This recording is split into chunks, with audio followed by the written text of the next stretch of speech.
Hello, everybody. Welcome to week 2, 30 Days to Feeling Fabulous, Movement Week. It seems like most of you are doing amazingly well, given that maybe you had a little bit of fatigue and some headaches and aches and pains, converting your body into kind of burning all that stored glucose and easy to use fuel into being a little bit more, as I said, metabolically flexible, which is our desire. But it seems like you guys are doing great. I love the energy in the Facebook group, love that you're supporting each other. But we're just going to jump right in today to the movement topic since I ran out of time last week. But this is the week where I just post on Monday, and then I'm going to turn it over to my partners the rest of the week. I will be doing a Facebook Live again at noon on Wednesday, so look out for that. I'm going to be teaming up with a lady named Jennifer from Orange Theory Fitness. So you could ask questions on that time too, but we're going to jump right into the topic. So I'm going to share my screen with you all. And here we go. So let me switch on my viewing into slideshow. And today, yes, we're going to be talking movement. So last year I did talk about fasted exercise. So I did give you the link to that video so you can go back and look at that. But first of all, just, a quick overview on fueling your body pre and post workout. Our thinking hopefully has changed and evolved into grabbing those quick to use Gatorades, gels, bars, muscle milks, and the, recovery shakes.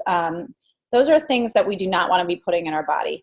Maybe they work very short term and maybe you feel a little bit better right after you use them. But, what are these doing to our bodies long term? And that's what we're here to think about. We're here about longevity. We're not looking for the short term quick fix.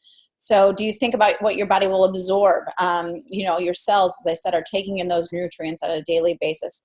How is that, Gatorade making you feel versus a more natural solution like, some honey, water with some salt in it. That's kind of a homemade, I have a couple homemade energy drinks that I go to when I'm really depleted. I don't really need them anymore since I don't do endurance exercise, but that I used to use. I want you to consider the following. How do you feel immediately after your workout when refueling? How are you sleeping at night? And how do you feel over the next few days? Are you able to bounce back relatively quickly from your workouts, or does it take you many days and you're very achy and sore going forward? So those are things to consider. And it's always one of those things where you may want to test a bit and play around with different things. Not one solution is going to be right for everyone. And an endurance athlete is very, very different than someone that's going out just, doing a regular exercise at the gym. So those things are all need to be considered. And I know we do have some endurance athletes in the group, but for the majority of us, just trying to get our daily movement practices in, this is also useful information.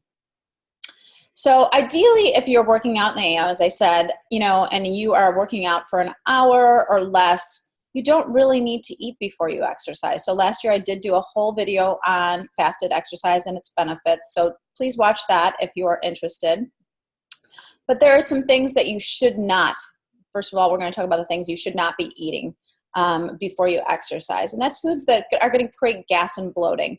Some of those foods are what we call FODMAP foods. So this is a long acronym, but it stands for fermentable oligosaccharides, disaccharides, monosaccharides, and polyols. Basically what that means is just short chain sugars, short chain carbohydrates, that easily ferment in your gut, and it might create that gas and bloating.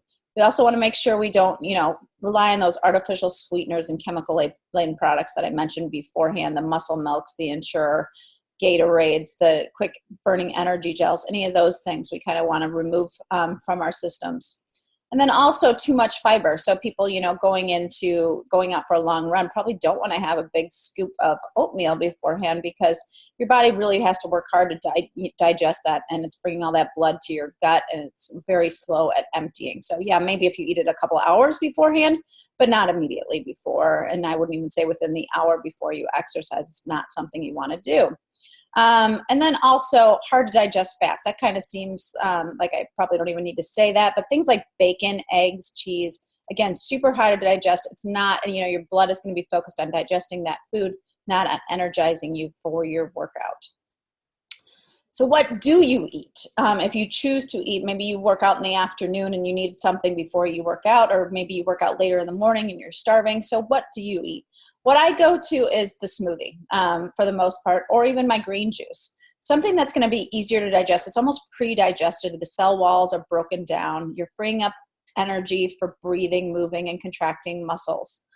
Caffeine, definitely I notice when I'm trying to work out during my detox that caffeine makes a huge difference for me, because I usually do a fasted workout, but I do always have my cup of very strong coffee beforehand. And, and in many trials, it's proven to show boost performance. So it's definitely a tool in your arsenal to perform. I wouldn't overdo it, but, a nice strong cup of coffee is usually a go-to of mine. And then there's easy to digest carbs. When I used to go out on longer runs, a sweet potato actually was a great source of fuel if I ate it about an hour beforehand. Other things, if you're not following the paleo diet, is something like a white rice or white potato. And, those can be pretty well tolerated before you go work out. Again, I would try and eat at least, an hour beforehand, so you have time to break down that food. The one thing is, I said on the previous slide that fats are to be avoided. Those are the harder to digest and break down fats, maybe saturated fats. But things that are more medium chain triglycerides, like a coconut oil or an MCT oil, are fantastic because they provide your body with quick energy, especially if you're used to burning fat for fuel. So, and they're easily broken down. They're not going to really take much toll on your digestive system. So that's something that they're directed straight into your liver for quick energy source. So that's something to consider, is you could put some MCT oil in your coffee before you head out for your workout. What not to eat after exercise?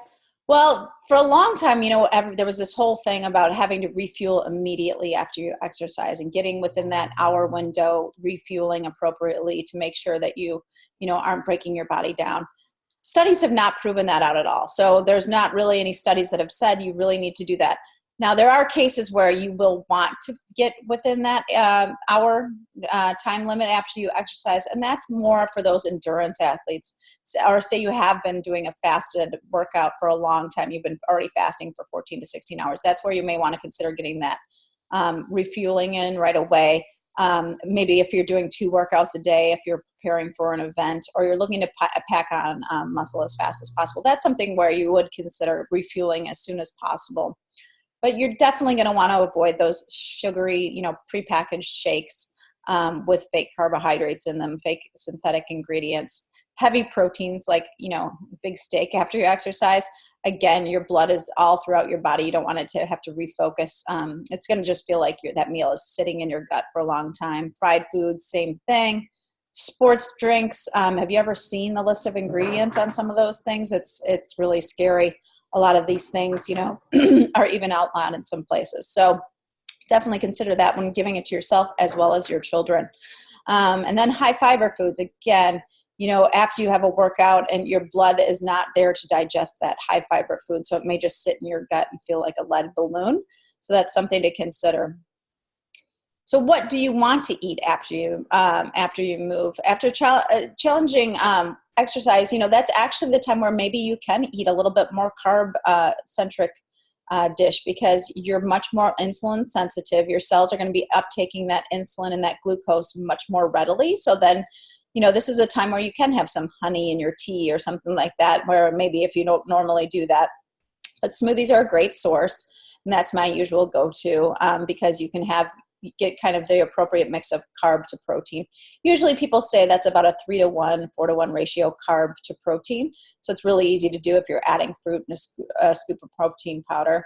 I have a ton of smoothie recipes on my website, and obviously several in this program. So look to those. I think the go-to green that I put on my business card, is actually usually my most popular post-workout recovery drink for athletes. I also do sweet potato with side of almonds, or just some almond butter slathered on a sweet potato. I love that. Apple and nut butter. Quinoa, because it's a great mix of carbs and protein already built in. I do have, I think from last year's program, that was a fan favorite, was that peanut butter quinoa bowl. Oatmeal with nut butter. Again, that's not paleo. This is for more the plant-based folks. Or athletes looking to refuel with a good mix of protein and carbs. And then almond butter stuffed dates. This is a super simple, very tasty, portable snack. Is just to open up a date, remove the pit, throw in some almond butter. It's delicious. So those are my kind of go-tos post-workout. And again, I'm not so concerned because my workouts pretty much consist of, you know, an hour in time. So I'm not always so concerned. I did, for example, Spanga at 6:15 this morning, and I ate breakfast at 9:30. And I hadn't eaten since, you know, 5:30 the night before, and I was totally fine and feel that's, you know, well within my realm. I wasn't even starving when I ate, but I wanted to eat before I did this, so I had a little bit of energy. So exercise and inflammation, this is just a last slide that I wanted to talk to. So it's just important that we realize exercise is called a catabolic activity. You're basically breaking yourself down, but that's a good thing. That's how we build ourselves up. So it has a little bit of good and bad mixed in. Stress makes us stronger in the long term. So we want to manage those cortisol levels, however. So endurance exercise increases chronic cortisol, and we can tend to get that cortisol, that stress hormone, stuck in that on state. So we have to be aware of this. Male marathoners are at increased risk of heart attacks. If you do some searching on PubMed, that is some studies that have taken place. So again, it's just good to be aware. Cortisol has a negative impact on testosterone, and testosterone is actually the opposite of a catabolic hormone. It's an anabolic hormone, meaning it builds you up. So if you look at marathons versus sprinters, marathoners tend to be really thin, small muscles, whereas sprinters have those huge legs. So that's because of the testosterone difference. There's a lot more that goes into it, but that's just one of the contributing factors.